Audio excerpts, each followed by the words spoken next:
Hello and welcome back to the second episode about acne. I'm Antonio Minonne. On the other side of the world there's a Budi. Ciao Budi. Ciao.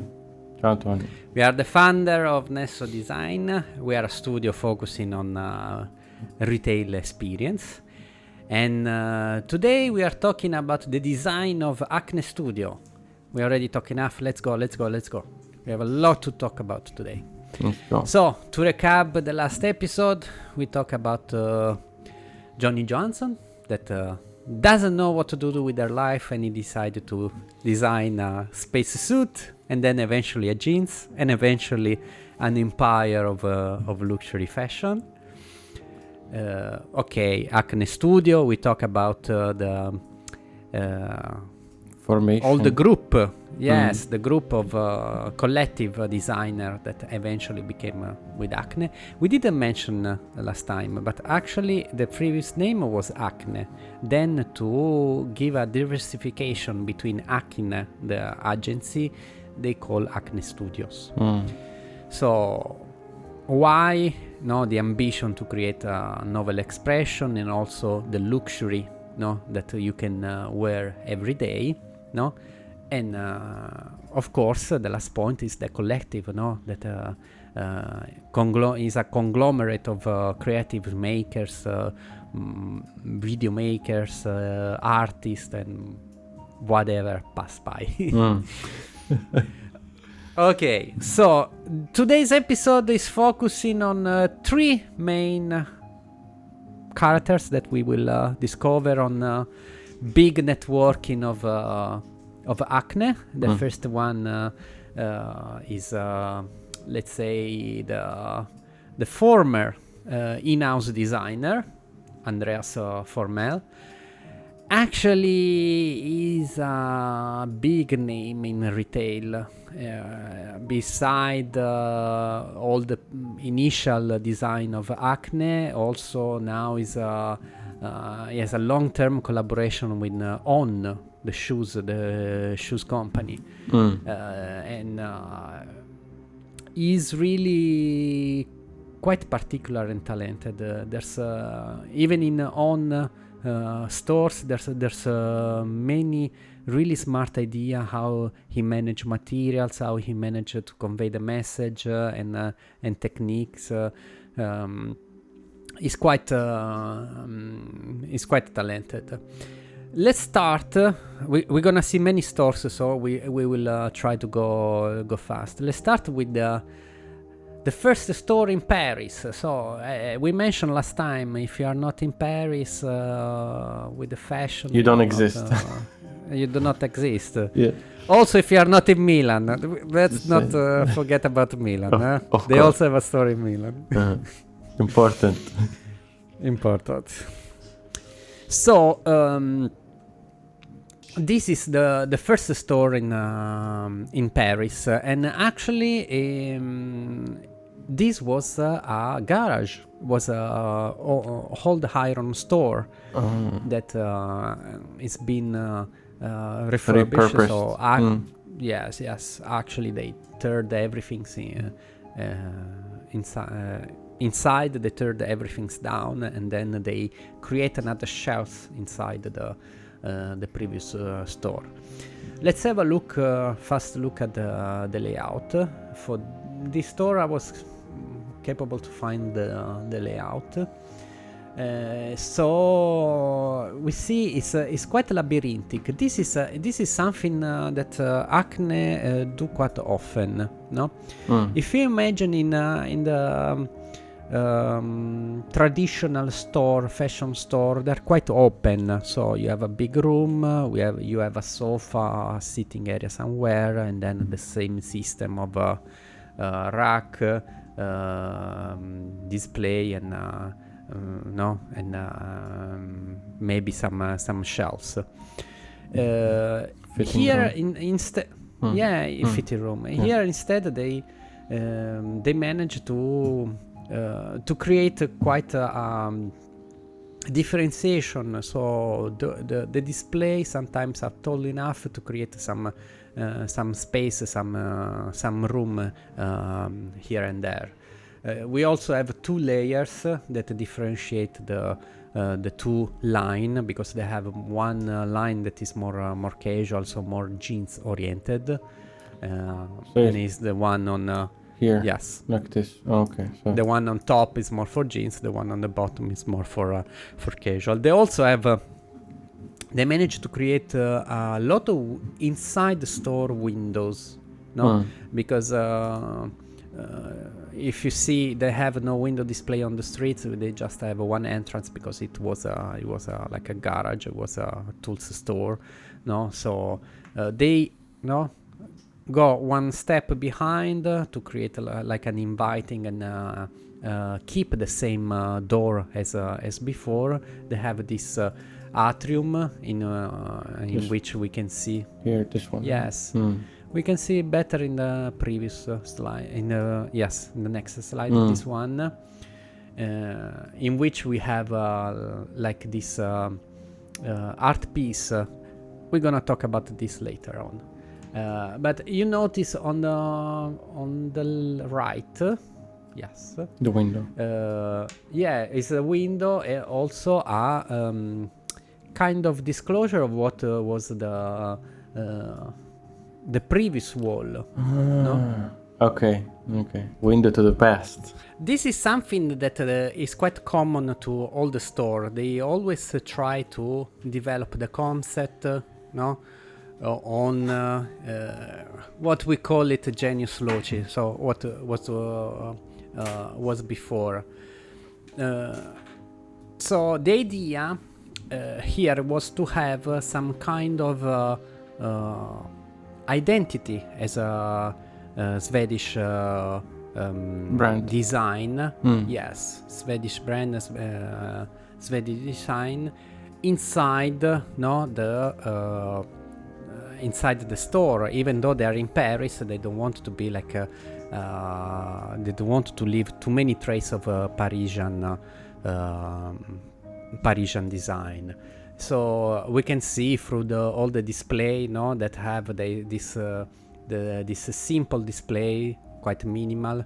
But you always see this material like the fit carpet, some stones, and since it's a Nordic design, is always close to the inside of the house. Meanwhile, for example, south of Italy is all open design, because outside we have a really nice nature and nice environment. Maybe we are by the sea. Instead, Nordic design is more focused on the inside. Inward. No. Yeah. Yeah. It's more close environment in which you design something. We have this element, of the stairs in pink, because iconic. It's kind of the identity of the brands. Yeah. And we start to see a glimpse of what is gonna be, the character of all the other stores. So this this beautiful design furniture that quite artistic, and quite creative. We collect some picture of the store meanwhile are on working. So you see the stairs became an element of display for the shoes, the inside the window display, And here is when Andreas, actually not Andrew, start to develop which one that becomes the most iconic element of Acne Studio, this silvered brush, that is it's like a passepartout material. Yes, it's a passepartout material, because you have the pink that more or less you see in each store, but you also have some neutral material, that need to work with all the stores that go around the world. So it need to be quite neutral. Neutral, yes, exactly. To serve to the purpose. Let's go to the second one of my favorite. 1 second. Let's go to Tokyo. Okay, this my opinion, is one of the most beautiful store they made. Japan, no, Tokyo, and Tokyo. So the concept about this is exactly about the Swedish house. That's why, even though they have the chance to have a big window display, actually they close it.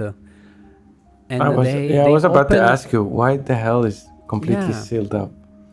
Yeah, they just open some small windows because it's the same and for the tradition kind of house design, so you tend to have some windows here and there, but mostly it's like a close wall.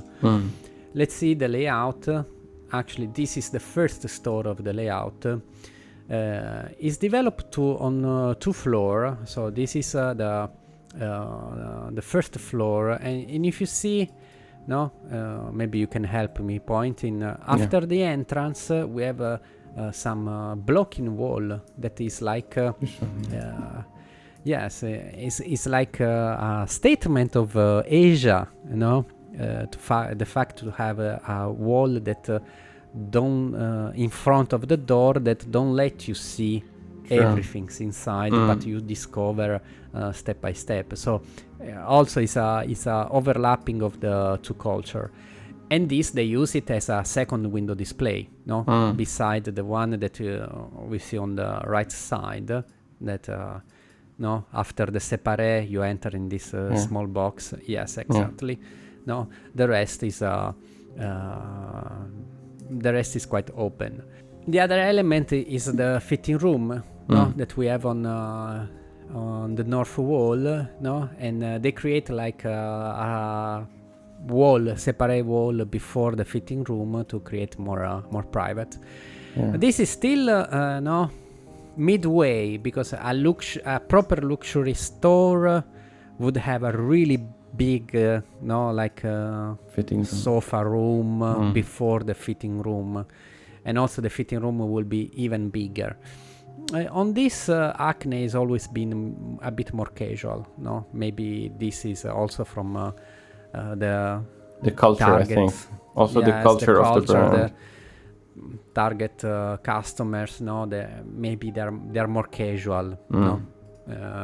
They recognize a lot of the good quality, or the stitches, so still enjoy the quality of the fabrics, the product itself, but they don't care that much about how you sell it. It's more about the culture value of the brands. What is really intriguing is inside. Inside is a mix of different material that on the paper they shouldn't work and they shouldn't make sense. It's a collage. But they are so harmonious and so standing, so really nice.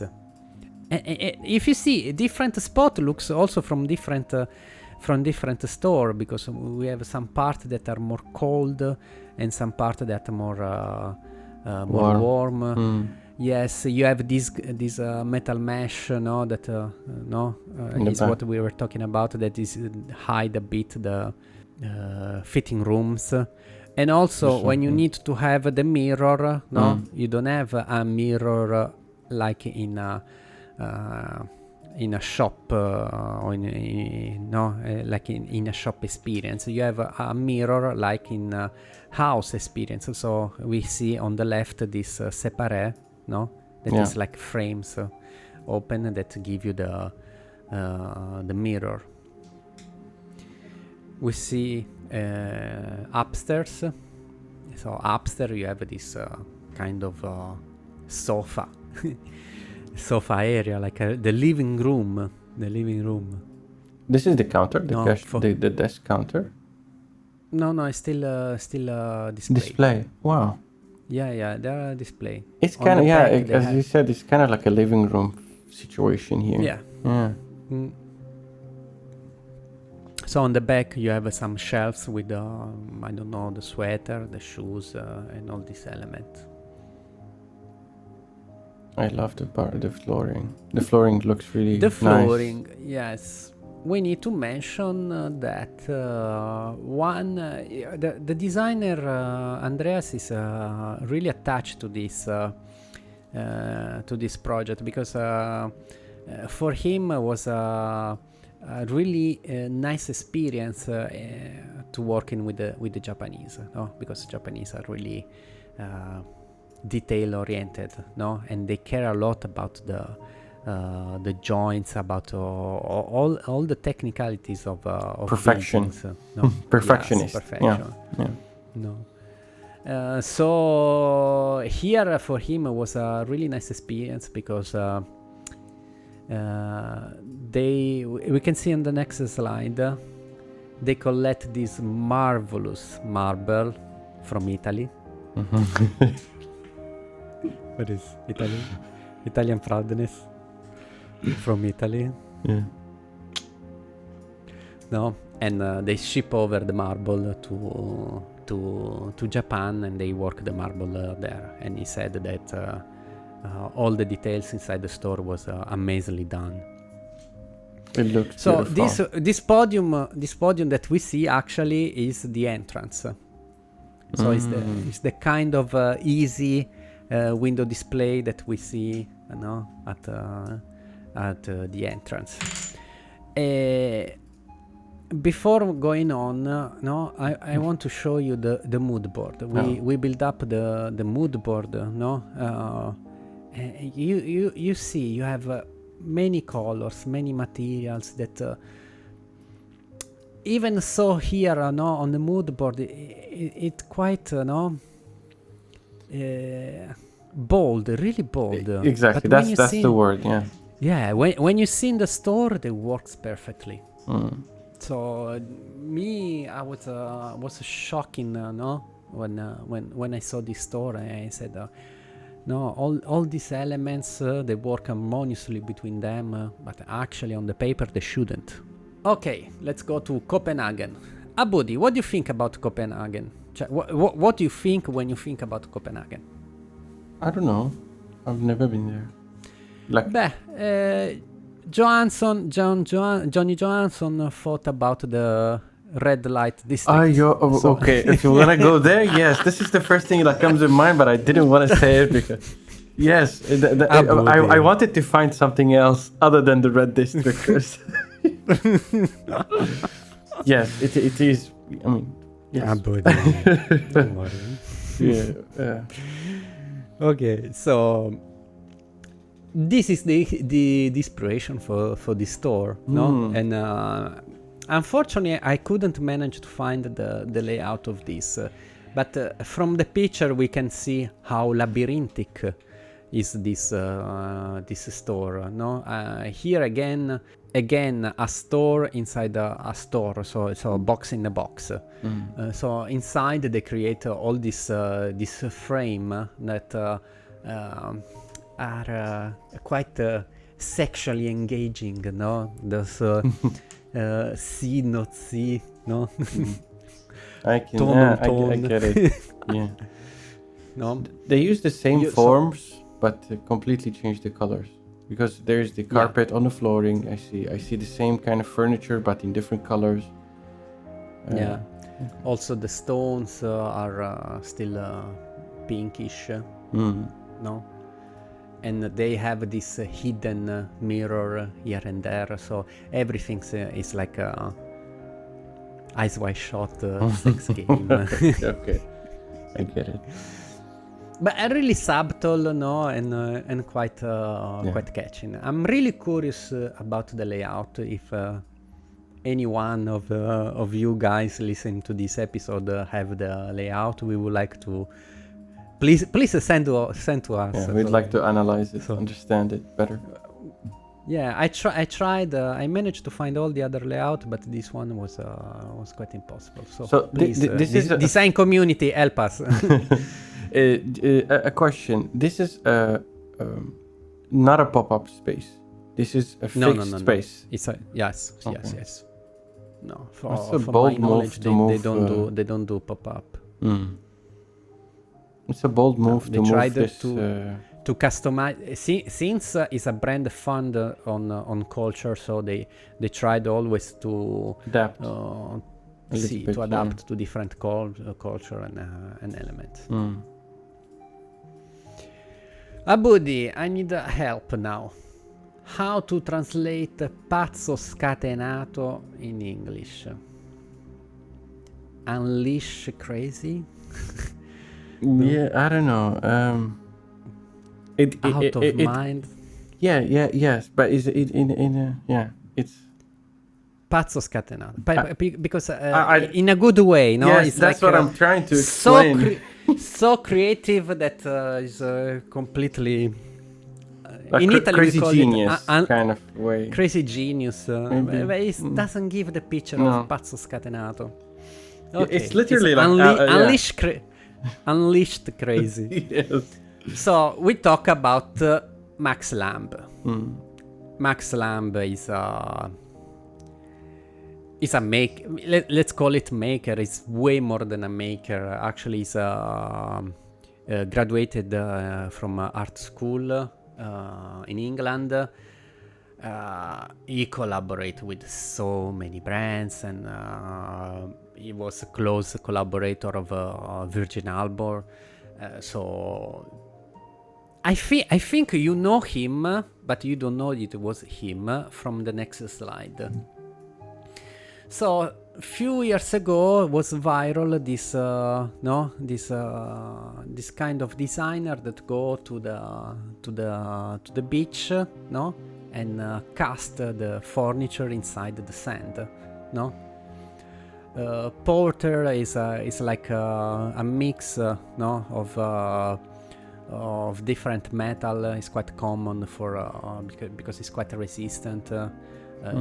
Before they were using plumb, but now there's a version of there's a recipe for this metal that doesn't use plumbs. So he's obsessed by the research of seating. So he spent his life how to build seats and build a new way to build seats. And this one actually he started as a stools. So he wants to create a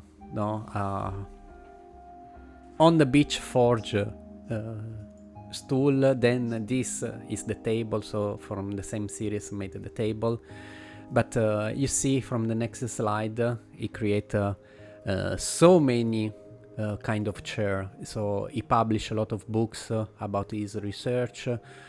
So he really cares about material, and he works a lot with recycled material or new primitive. He described as a primitive way to use material. And at a certain point of his career, was more interested on explore the poly. So, for example, this is how he builds most of his Fortunate furniture. No, that is like this resistant wire that actually cut through the poly. Okay. No? Okay. You can see the For technique. the prototypes. Yeah. So actually, this is a resistant wire. No. So there's a low low electricity that pass by the wire, no, and you cut the poly, no, in the way you want. So he crafted, and he created this really long table. And actually, from the cutout of the table, he created the chairs. Okay. How? I have a video. Yeah, I have a video. Okay, I will show you. This is him work in progress. Yeah, work in progress. So actually, this is how he builds the stuff. So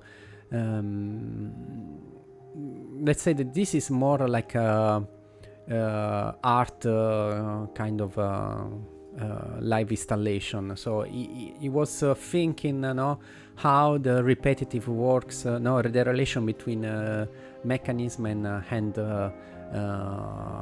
production line when it comes to mass production, and he aim to create 60 chairs in 3 days. So this is the speed up video of 3 days of work. Actually, I analyze also the 3D model because it's easy to extract all the component of the chair. So basically, he cut the wire, then he glue with the hot glue,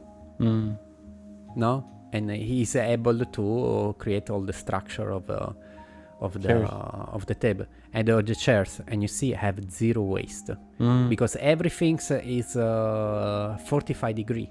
So from the tube, he create 45 degree, and then he build. So it's one rectangle extruded and cut in half. The two halves becomes the legs, and then cut in half becomes 4 legs. It's quite efficient. Yeah, and then he glue. And at the end of the process, in a few seconds, so in the last day, he wrap it with rubber spray. So it becomes resistant? Yes, it's when he apply the finishing. I'd like to see that. Yeah, a few seconds. Let's finish the last pieces. Okay.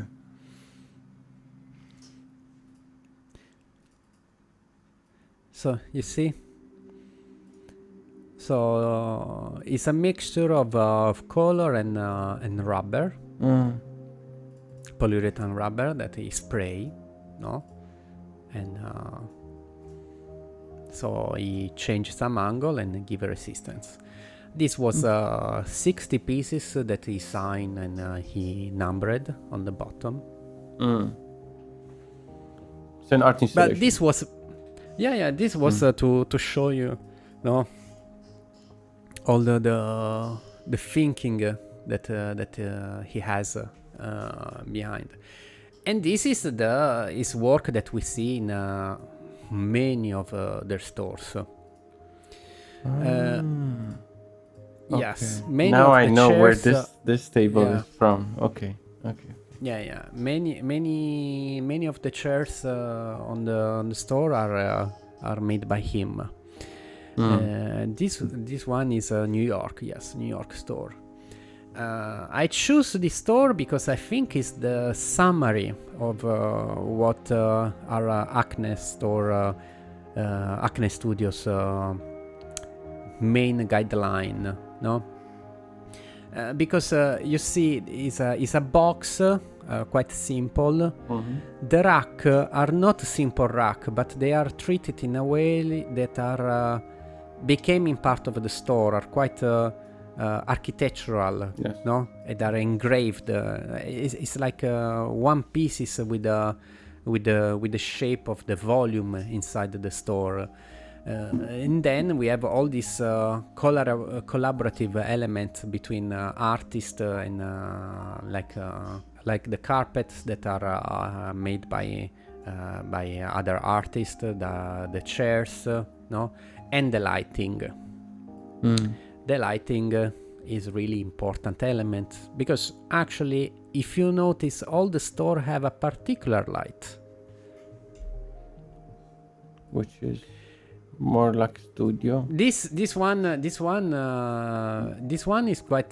They work a lot with the diffuse light, but this one, yes, it's called Horizon by Benoit Lalloz. Sorry for my pronunciation. This one is another pazzo scatenato. It's another. Crazy Horse. Crazy Horse. I think it's Crazy Horse in English. Really? I didn't know. Yeah, I think it's Crazy Horse. But I think Pazzo Scatenato sounds better. Yeah. Learn it. Yeah.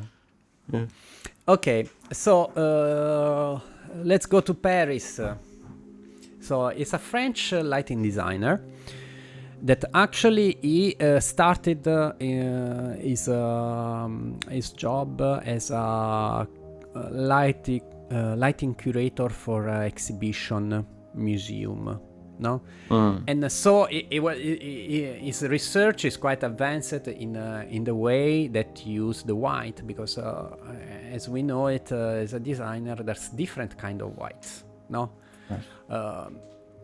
But not only if we talk about Kelvin temperature. So for those who are not designer, each white can be more warm or more cold.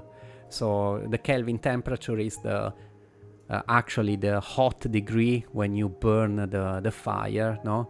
Above a certain degree, the light start to be more bluish, no? Yeah. Instead, lower temperature is more yellowish.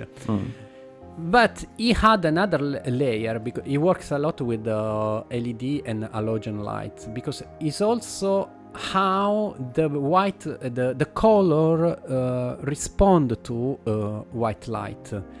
So sometimes he works a lot with the gray lights, because he can give more accuracy in the color grades.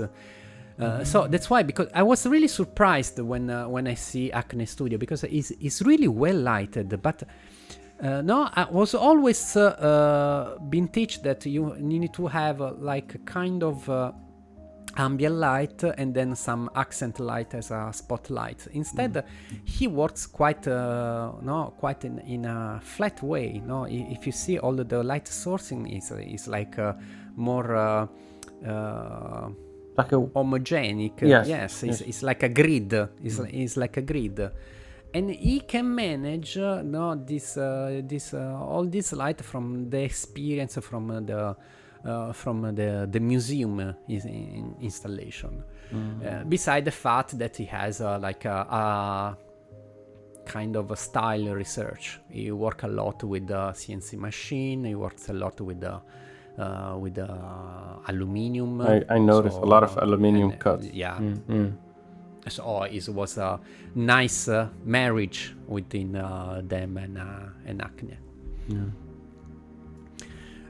I take the chance to talk about the headquarter, okay? Because actually their collaboration kind of started with the new headquarter that they have after the one of the bank. It was this one that is in quite of brutalist architecture. So outside is like a concrete square, no, and as we see inside, also is like have this grid concrete ceiling, and also this concrete walls inside. This is the nowadays headquarter of Acne Studio, and we see that all the lighting is from Lalloz. Yes, no, the chair is from Max, and the lighting is from Lalloz. So he create several kind of light according to the ambient. So they tend to have these social spaces, so every time they give a lot of space for being seat, to and that's why there's also this touch of pinkish, pinkish light, to just remember the color of the brands, soften up, this design that reminds a lot of the Nord design for house. Also, of course, the design of the furniture is more like Stockholm houses. Yes. But the way they put the library, the walls, the entire feeling, it feels like a Nordic house, to be honest. So this space is like a library inside the headquarters, right? Or a meeting room, or a bit community area. Okay.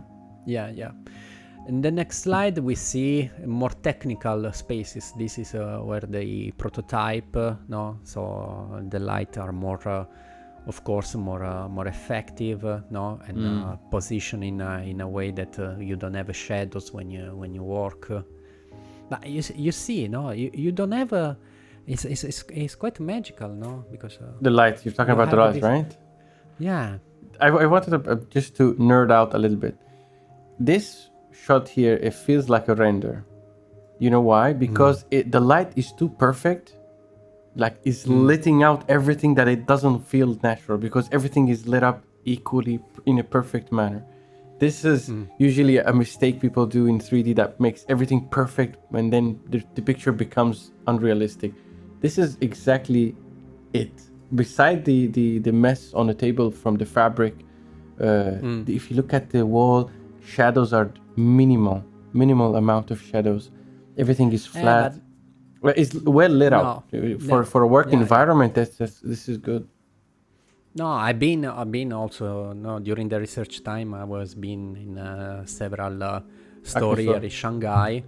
Yeah, and you see they're quite effective. It's quite comfortable light also. No, because it's homogenic. So, we see a collage of all the lights that he designed for this for the headquarter. So they have a different line, magnet clocks. Clocks is the round one, jealousy, butterfly, and a pink bulb. There's a big influence from the 70s, 60s. Yeah. There's a strong character in these lights. I find quite intriguing this one, the butterflies. Because he had this frame that somehow direct the light on the bottom, but also spread around from the sides. Yes. They can diffuse and then spread it out from the sides. That's quite genius. And we can see an application here in Berlin. You see? Yes. You almost see no shadows. I like this because this is going outside the comfort zone, trying new things. It's beautiful. Also, the second one is really iconic. The line, long line. This one I saw many times in many stores. Actually, this one is the first one I notice when I see Acne, because I see this pattern repeating quite often. No, but it's so amazing how he can manage to have this homogenic light. No, you don't have this small ghost that usually the spotlight gives. They are terrible. I hate them. We have to use them, but it's not. If it's not a art piece that you need to focus on, it usually makes more problems than solving problems. Okay, let's see some VM principle. And we talk about Daniel Silver. Daniel Silver is another pazzo scatenato. Okay. So actually, this is the last store that they release in Chengdu.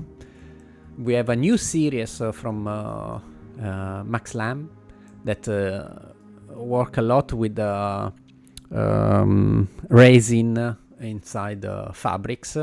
So this is this kind of shaggy bags furniture that actually are quite stable, no? Because they are infused with some resin inside. But also we see these mannequins that actually are halfway between a mannequins and art installation. Yeah. It's these ones, right? Yeah. I like the finishing. And they use it to display some items here and there. No, they don't use it as a mannequin, so it's full outfit, no, complete outfit, but always give some hints. So in terms of VM, the next slide express which are the elements, no? So we see the architectural racks here on the left. We have this iconic furniture that is a bit the estro, no, the out of ordinary element inside a box that most of the time is quite a geometry.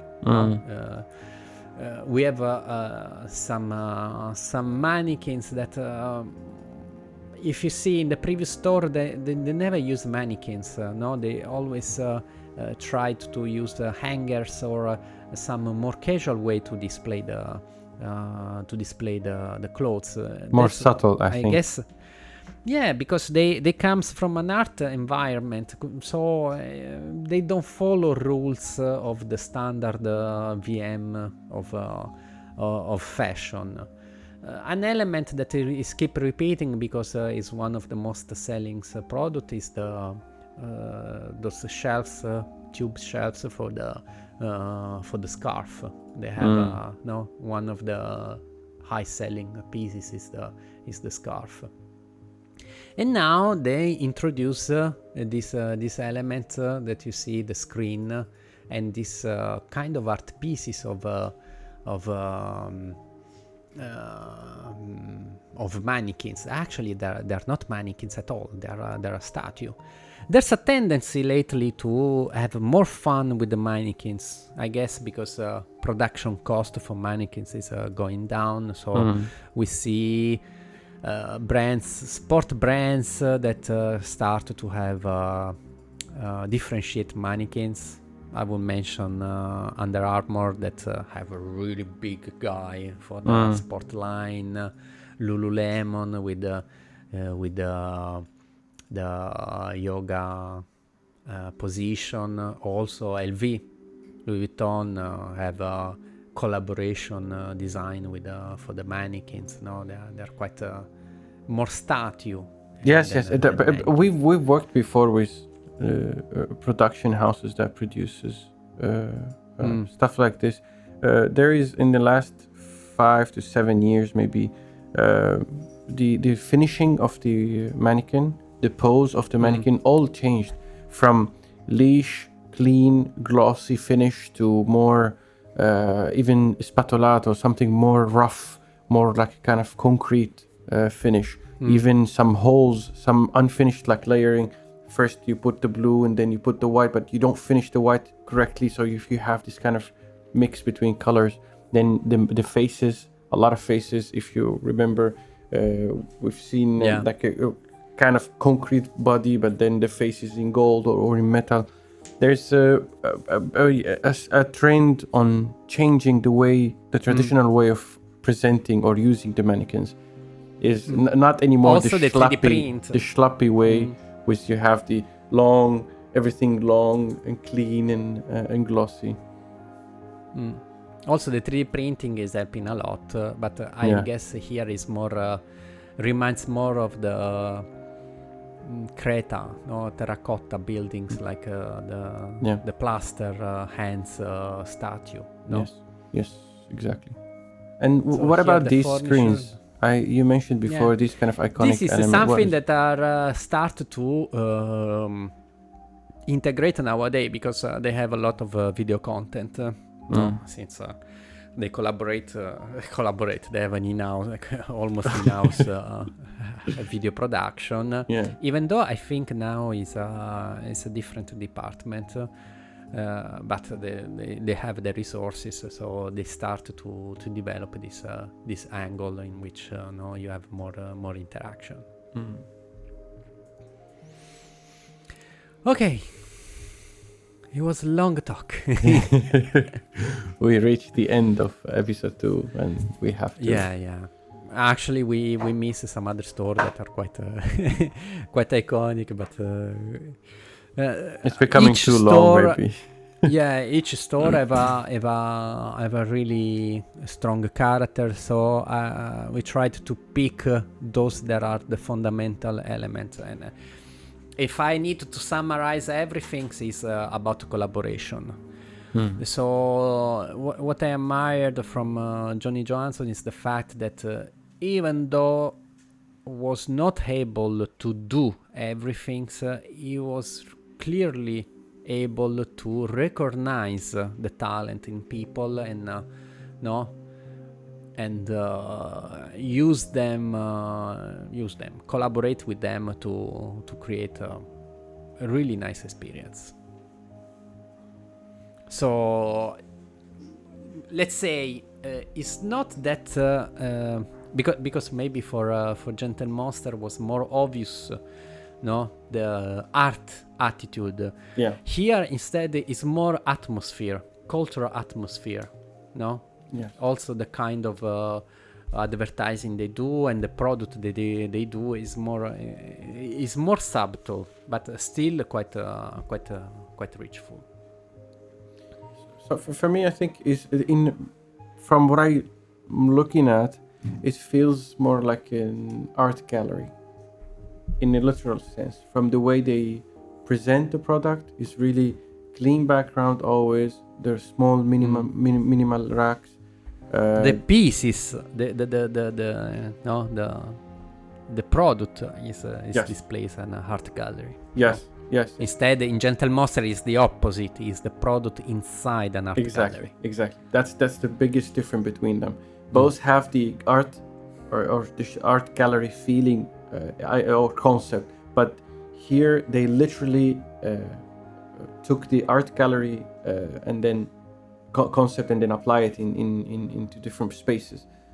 Well, obviously, the red store we've seen from the red district is an anomaly in my opinion, but it follows the same exact rules in a different theme at that point, but it has the same same element. Clear focus on the product, very clear vision. The lighting is very even, focusing on showing the art installations, the display as we've seen before, the screens, the mannequins, everything they used inside the store have also a big element, have texture. What I like about them, that everything have texture, from the flooring, from the patterns of marble they use, the carpet even have some texture. Nothing is completely flat, sleek. Everything has some kind of texture to it. Even the furniture they selected to the mannequins, everything has small touches of material defects, which is really beautiful. Also, for me, was really nice. Was really nice the fact that building up this episode, actually, I built several episodes inside of this episode. This was more intriguing. So it was something really funny. Yeah. Okay. We talk enough for today. We have a third episode, so we have to. We have a third episode. We have still more things to say. Okay, because as you were mentioned before, I think I stopped you. No, it's a collective. No. Yeah. So we analyze we analyze two floors. The first floor is the store, and then the fashion. But we have still other floor at top to analyze in the next episode. Yes. Okay, so for today was it. Please share, subscribe, the comment, suggest, and help. Give us feedback. Yes, we love. We are learning and trying to share our knowledge and discussions. So we're open for conversation, for updates, for things to change. We're not shy from making mistakes. We want to build this kind of community of like-minded people to share and have this peaceful conversation about design and things that we like.